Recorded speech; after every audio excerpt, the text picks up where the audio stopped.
si po pritet në fakt në Shqipëri ky muhabet? Fillojnë dhe lëm pastaj? Siç është tradita? Unë e thash që Face Yoga nuk është për gjithë, është për gjithë ato që duan që kanë një stil jete të shëndetshëm.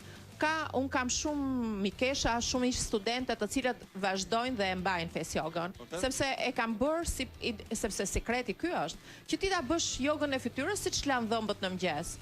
Mbasi lan dhëmbët, nëse ti bën 3-4 minuta masazh fytyre është okay. Nëse i lajnë dhëmbët, mos harro dhe këtë. Si? Nëse i lajnë dhëmbët, mos harro dhe këtë. Mirë, tani nuk është për ato që nuk i lajnë dhëmbët. Shiko, është pak më elitare se sa thjesht botoksi dhe fillers, sa them drejt. Kjo Face Yoga, a ekziston mundësia që të jetë një trend kalimtar apo një drejtim që do vazhdojë të rritet globalisht? Aldo, yoga e fytyrës ka një prejardhje 2000-3000 vjeçare nga perandoreshat kineze dhe nga kultura japoneze. Pra është siç është mjekësia tradicionale kineze apo mjekësia tradicionale indiane.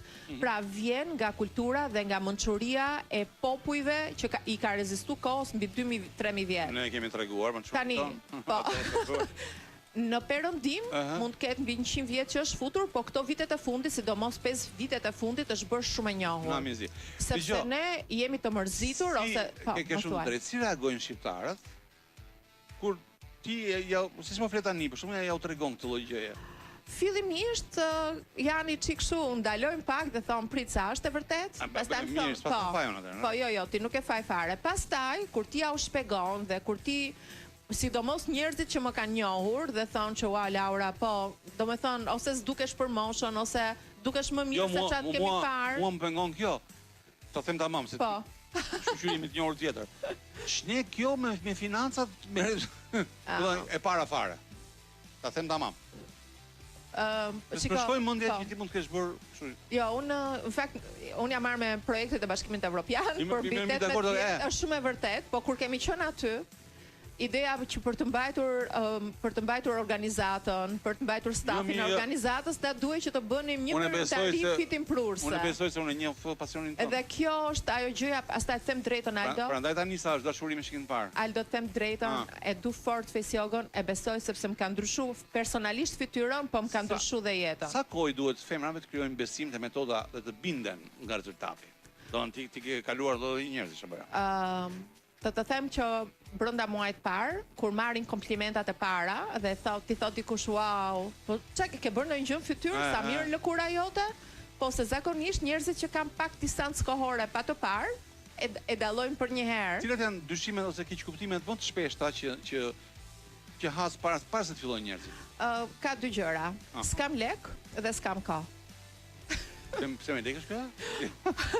Jo, fillimisht ti duhet ta mësosh. Dhe pastaj ti e bën vet ato gjatë gjithë kohës, gjatë gjithë jetës dhe është pa para, sepse e bën vet, nuk ke nevojë të shpenzosh më. Po, e marr vesh. Thjesht të duhet pak vullnet dhe dashuri pak më shumë për veten, që ti të kujdesesh për veten. Pra, t'ia shtosh një zakon të shëndetshëm vetes tënde çdo ditë. On mëngjes, on drek, on dark. Siç e ishte shumë miqësore, mund ta bënim dhe këtu në studio, e bëjmë edhe kur jemi në park, e bëjmë dhe kur jemi duke gatuar, kur jemi duke i dhënë makinës. Është një gjë, çdo gjë që vjen nga kultura popullore, nga lashtësia i ka kaluar të gjitha provat, prandaj unë e pëlqej kaq shumë. Plus që unë kam parë, them drejtën, rezultatet në fytyrën time, po të rreth 1200 gratë që kam punuar në këto 5-6 vite me mua. Nga kryesisht Tiranë, besoj apo? Jo, ka gjithandej Aldo. Jo vetëm në Tiranë, po ka nga rrethet, po ka nga Kosova, po ka nga diaspora. Po kanë gjetur apo gjejnë? Shiko, jo, po shiko, Instagrami, rrjetet sociale bëjnë të vetën, edhe media bën të vetën. S'ta kam parë, Instagramin si ke ti, Laura Vize vogël poshtë Face Yoga. Është e hapur. Po, Vize vogël poshtë Face Yoga. Për shembull tani jam duke bërë një aktivitet një mujor for free, është falas që është ka gra nga e gjithë bota. Është bëhet në një Facebook grup privat, normalisht kemi filluar dje, dhe unë mrekullohem Aldo kur shikoj që më thonë, Laura, sa më qetësuan këto ushtrimet e tua, ua sa mirë unë ndjeva, kështu që sepse dhe unë, do me thonë, jam vërtet e para që e kam fut në Shqipëri, po më zhdash goxha punë për dhënë informacion dhe për të zgjuar vetdijen e njerëzve. Nuk e frikë po s'hapet kjo si gjë. Po le të hapet. E bëjnë në Shkodër, e bëjnë në Korçë. Shiko, le të hapet Aldo, secili ka ato të vetëm. Ti do duash të vish tek unë sepse nëse të pëlqen mënyra se si unë shpjegoj, qasja ime, mënyra se si komunikoj me ty, mënyra se si të ri, do me thënë dhe kujdesem gjatë kohës që ti punon me mua. Me thënë drejtën këtë profesion që kam provu, as kam tentuar ndonjëherë ta provoj, po juve që jeni në media normalisht ju duhet, mendoj. Mos duhet fare çfarë po. Po se ka atë mikrofonin. Cila është këshilla që do t'i jepje atyre që janë që qefi ja ka po xhepi s'ja mba. Domethënë për festiogun, por hezitojnë ta provojnë. Shiko, festioga është shumë e lirë në raport me gjithçka tjetër, nuk diskutohet fare. Raporti e fillin më të lirë. Jo, është shumë e lirë sepse është si me shkum palestër për trupin që ti paguan 40.000 lek, 50.000 lek, 80.000 lek. Imagjino palestra e fytyrës që do vetëm 10 minuta në ditë, nuk është ndonjë gjë e madhe. Kështu që kjo gjë bie poshtë. Di çfarë do t'i thoj Aldo? Do t'i thoja të gjitha grave apo dhe meshkujve që duan të duken mirë. Shikoni një herë mënyrat që janë alternative natyrale. Mundoni t'i bëni gjëra, do thënë duajeni veten, kushtojeni pak kohë vetes sepse gjitha jo problemi është Laura është se kjo që domethënë e du dje. Tani për ata që e duan dje, ne duam të bijmë në peshë, po mund të festioga nuk është. Nëse askush nuk ngrihet nga karrigja dhe të bëj diçka për vete, nëse unë s'do isha ngritur sot nga mëngjes nga krevati, të kisha ardhur këtu te ty kaq herët, s'do isha këtu. Pra, nëse ne le t'i vëmë ca prioritete vetes, nëse fytyra është prioriteti jon, provoni gjimnastikën e fytyrës sepse do t'ju nderoj. Tani çfarë them më shumë? Edhe diçka që harrova. Në çfarë moshe mund të filloj kjo? Unë kam parë që e bëjnë dhe fëmijët, sepse është një gjë 100% natyrale, absolutisht nuk ka asnjë gjë që të dëmtoj.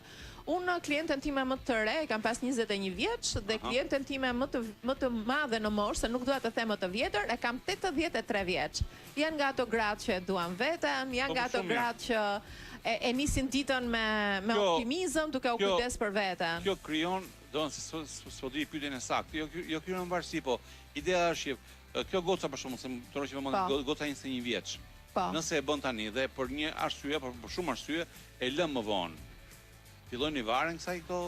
Shiko, ato që sigurisht është një lloj si palestër. Nëse ti e le, për shembull, edhe unë ka raste që nuk e kam vullnetin gjithmonë të hekurt, nuk jam unë me vullnet. Po ka kohë, ka hapësira kohore që jam shumë e ngarkuar. Kur do të burja më varja. Jo, më buri më thotë, ama më bëj çik fesion dhe mos fol më.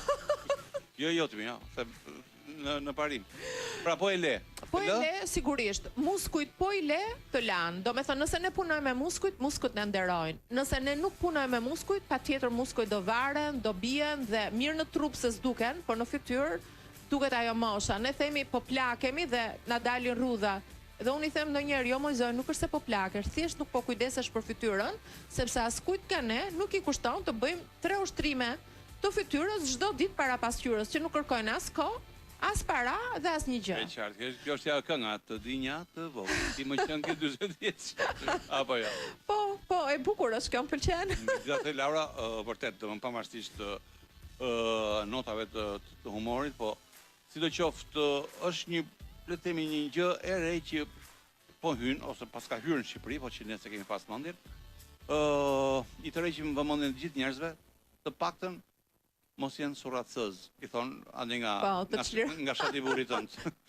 Surratësëz, e dëgjuar si shprehje. Po si se kam dëgjuar, po të i hapet fytyra, ti çelet pak, po. Në fund. Kështu që vërtet të uroj të të shkojmë mbar, edhe të të shkojmë mbar jo në kuptimin e një biznesi, po në sensin e asaj që ti e do, e dashuron këtë. Po, e vërtet. Sepse ky është një zanat që është tamam nga ato me dashurimin që kemi parë. Faleminderit Aldo për gjithë bisedën, për gjitha pyetjet, më pëlqyen këto pyetjet e zjarrit që bëm sot. Edhe sensi humorit, kështu që të falenderoj shumë fort për mundësinë. Mi që njëve herë ose do kishim folur me ju. As do kishte pas lezet. Po si s'ndryshove gocë. Me këtë shprehje mbyllim.